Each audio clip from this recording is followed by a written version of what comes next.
চতুর্থ অধ্যায় ইন্দ্রাদি দেবতাগণ দ্বারা দেবীর স্তুতি।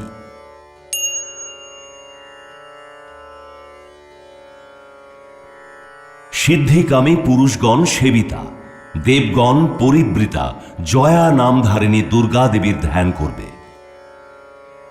তাঁর শ্রী অঙ্গের বর্ণ কালো মেঘের মতো শ্যাম। তিনি কটাক্ষে শত্রুকুল ত্রাসিনী। তিনি মস্তকে চন্দ্রকলা শোভিতা। চার হাতে শঙ্খ, চক্র, খড়গ ও ত্রিশূল ধারণ করেন। তিনি ত্রিনয়না, সিংহপরি অধিষ্ঠিতা এবং স্বীয় তেজে সমগ্র ত্রিভুবন পূর্ণকারিণী। कालाभ्राभां कटाक्षैर्कुलभयदां मौलिबद्धेन्दुरेखां शङ्खं चक्रं कृपाणं त्रिशिखमपि करैरुद्वहन्तीं त्रिनेत्रां सिंहस्कन्धाधिरूढां त्रिभुवनमखिलं तेजसा पूरयन्तीं ध्यायेद् दुर्गां जयाख्यां त्रिदश परिवृतां सेवितां सिद्धिकामैः। মেধা ঋষি বললেন, অতি বলশালী দুরাত্মা মহিষাসুর এবং তার দৈত্য সেনারা দেবী কর্তৃক বিনষ্ট হলে ইন্দ্রাদি দেবতারা সব প্রণামের জন্য গ্রীবা ও স্কন্ধ আনত করে উত্তম বাক্যে দেবীর স্তুতি করতে লাগলেন। সেই সময় তাদের সুন্দর অঙ্গ আনন্দের আতিশয্যে রোমাঞ্চিত হচ্ছিল। দেবতারা বললেন, সমস্ত দেবতাদের শক্তিপুঞ্জের ঘনীভূত মূর্তি যে দেবী স্বীয় শক্তিতে সমগ্র বিশ্ব পরিব্যাপ্ত হয়ে রয়েছেন, সমস্ত দেবতা ও ঋষিগণ পূজিতা সেই জগদম্বাকে আমরা ভক্তিপূর্বক প্রণাম করি। তিনি আমাদের মঙ্গল করুন। ভগবান অনন্ত, ব্রহ্মা ও শিব যার অনুপম প্রভার ও শক্তির বর্ণনা করতে সক্ষম নন, সেই ভগবতী চণ্ডিকা সমগ্র জগৎ পালন ও অশুভ ভীতি নাশ করার ইচ্ছা করুন। যিনি স্বয়ংই পুণ্যবানদের গৃহে লক্ষ্মী রূপে, পাপীদের গৃহে দারিদ্র রূপে, শুদ্ধ অন্তকরণ ব্যক্তিদের হৃদয়ে বুদ্ধিরূপে, সৎ ব্যক্তিদের মধ্যে শ্রদ্ধারূপে এবং সৎ বংশজাত মানুষদের লজ্জারূপে নিবাস করেন, সেই ভগবতী দুর্গাকে আমরা প্রণাম করি। দেবী, আপনি এই সমগ্র বিশ্ব প্রতিপালন করুন। হে দেবী, আপনার এই অচিন্ত রূপ অসুর বিনাশী অসীম মহাবীর্য এবং সমস্ত সুরাসুরের সমক্ষে সংগ্রামে প্রকাশিত আপনার এই অত্যদ্ভুত আচরণ সমূহ আমরা কিভাবে বর্ণনা করব? আপনি সমগ্র জগতের উৎপত্তির কারণ। আপনি সত্য, রজ ও তম এই ত্রিগুণাত্মিকা। তা সত্ত্বেও বিকারাদি দোষের সাথে আপনার কোনো সংস্পর্শ নেই। ভগবান বিষ্ণু এবং মহাদেবাদি দেবতারাও আপনার অন্ত জানেন না। আপনিই সকলের আশ্রয়। এই সমগ্র জগৎ আপনারই অংশভূত, কারণ আপনি সকলের আদিভূতা, অব্যাকৃতা, পরা প্রকৃতি। হে দেবী, যার উচ্চারণে সব রকম যজ্ঞে সমস্ত দেবতারা তৃপ্তি লাভ করেন, সেই স্বাহা মন্ত্রও আপনি। এছাড়া পিতৃগণের তুষ্টির কারণও আপনি। সেই জন্যই সকলে আপনাকে স্বধাও বলে থাকে। হে দেবী, মোক্ষপ্রাপ্তির যে সাধন, আপনি সেই অচিন্ত মহাব্রত স্বরূপা। সমস্ত দোষরহিত, জিতেন্দ্রিয়, তত্ত্বনিষ্ঠ, মোক্ষাভিলাষী মুনিগণ যা অভ্যাস করেন, সেই ভগবতী পরাবিদ্যা আপনি। শব্দ ব্রহ্মরূপা বিশুদ্ধ ঋগ্বেদ, যজুর্বেদ এবং উদাত্তাদি স্বর ও মধুর পদোচ্চারণ বিশিষ্ট সামবেদেরও আশ্রয় স্বরূপা আপনি। আপনি দেবী, ত্রয়ী ও ভগবতী। এই বিশ্বের উৎপত্তি ও প্রতিপালনের জন্য আপনি বার্তা রূপে প্রকাশিতা। আপনি সমগ্র বিশ্বের দুঃখ হারিণী। দেবী, যার কৃপায় সকল শাস্ত্রের সার জানতে পারা যায়, সেই মেধা শক্তি আপনি। আপনি দুর্গম ভবসাগর পার হবার তরুণী।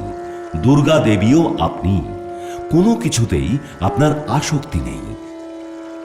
কৈটভারী ভগবান বিষ্ণুর বক্ষ নিবাসিনী ভগবতী লক্ষ্মী এবং ভগবান চন্দ্রশেখরের দ্বারা সম্মানিতা গৌরী দেবীও আপনি।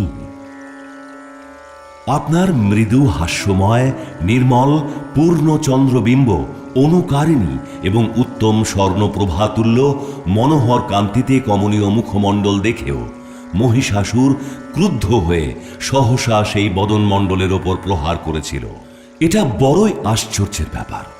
আপনার সেই মুখ যখন ক্রোধে আরক্ত হয়ে উদীয়মান চন্দ্রের মতো রক্তিম দ্যুত বিশিষ্ট ভ্রুকুটি ভীষণ হয়েছিল, তখন সেই মুখ দেখেও যে মহিষাসুর তৎক্ষণাৎ প্রাণ ত্যাগ করেনি, এটা ওই আশ্চর্যের চেয়েও বেশি আশ্চর্য।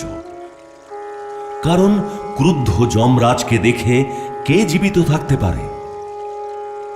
দেবী, আপনি প্রসন্না হন। পরমাত্মস্বরূপা, আপনি প্রসন্না হলে জগতের শ্রীবৃদ্ধি হয় এবং ক্রোধান্বিতা হলে তৎক্ষণাৎই সকল কুল আপনি নাশ করেন। এ তো আমরা সদ্যই বুঝতে পেরেছি, কারণ মহিষাসুরের এই বিশাল অসুর কুল মুহূর্তের মধ্যে আপনার ক্রোধে বিনষ্ট হয়ে গেল।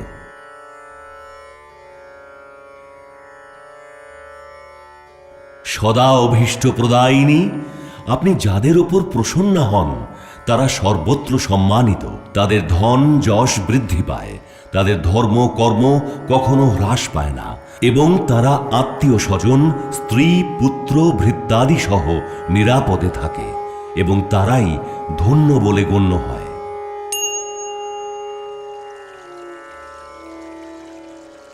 দেবী, আপনারই অনুগ্রহে পুণ্যবান ব্যক্তি প্রতিদিন শ্রদ্ধা সহিত সব রকম ধর্মানুকূল কর্ম সম্পাদন করে এবং তার ফলে স্বর্গলোক প্রাপ্ত হয়। অতএব আপনি ত্রিলোকে মনোবাঞ্ছা পূরণকারী ফলদায়িনী।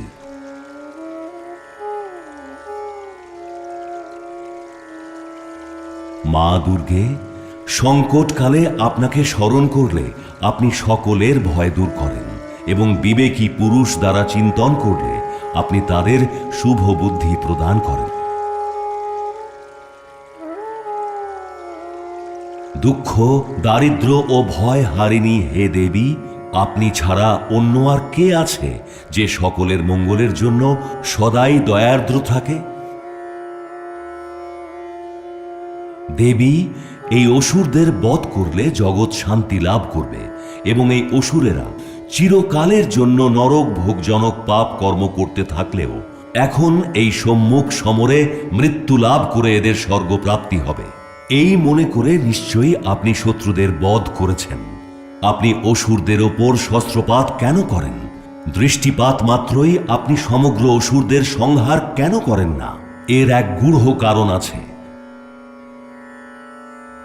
এই অসুররাও আপনার নিক্ষিপ্ত শস্ত্র প্রহারে পবিত্র হয়ে যেন উত্তম লোক পায়।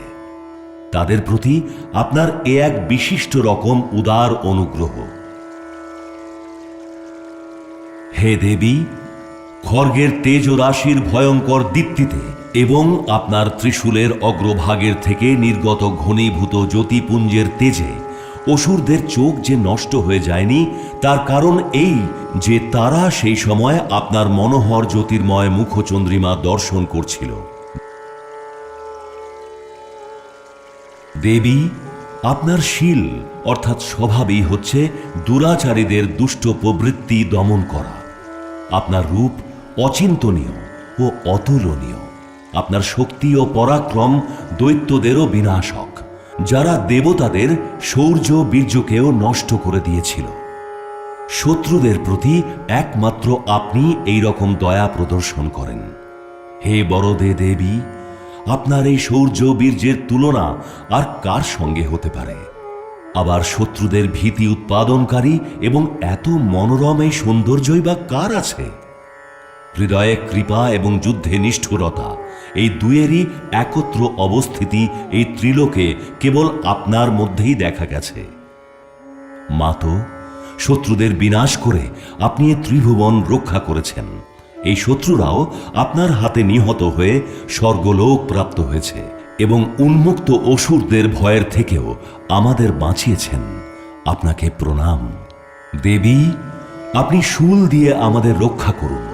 অম্বিকে, আপনি খড়গ দিয়েও আমাদের রক্ষা করুন এবং ঘণ্টাধ্বনি ও ধনুকের টঙ্কার দিয়েও আমাদের রক্ষা করুন।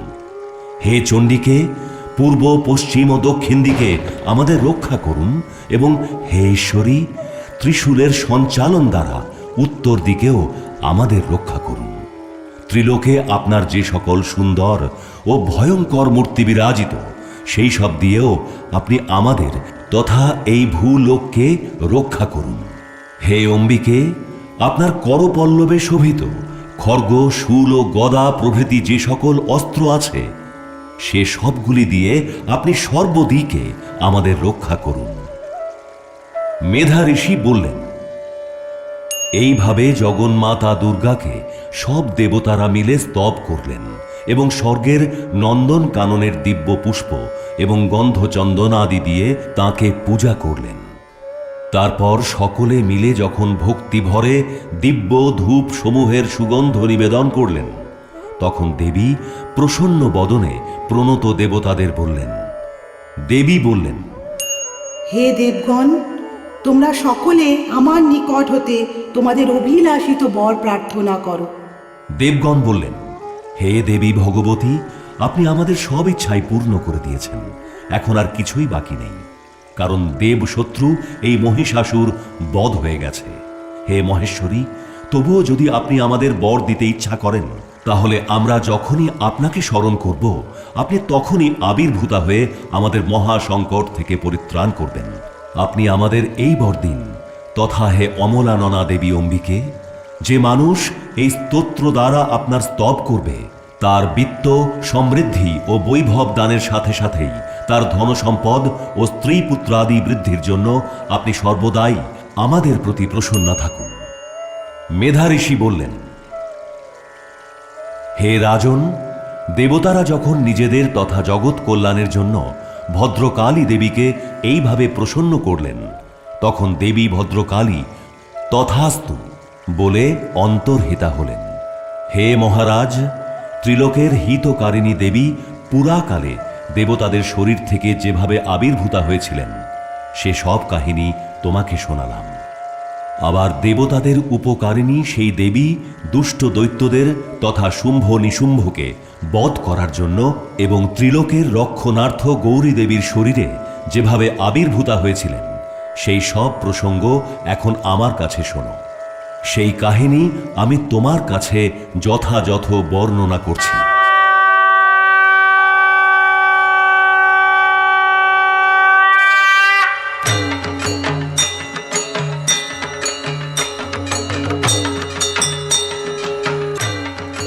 শ্রী মার্কেন্ডেয় পুরাণে সাবর্ণিক মন্বন্তরে দেবী মাহাত্ম্য প্রসঙ্গে ইন্দ্রাদিকৃত দেবী স্তুতি নামক চতুর্থ অধ্যায় সম্পূর্ণ হল।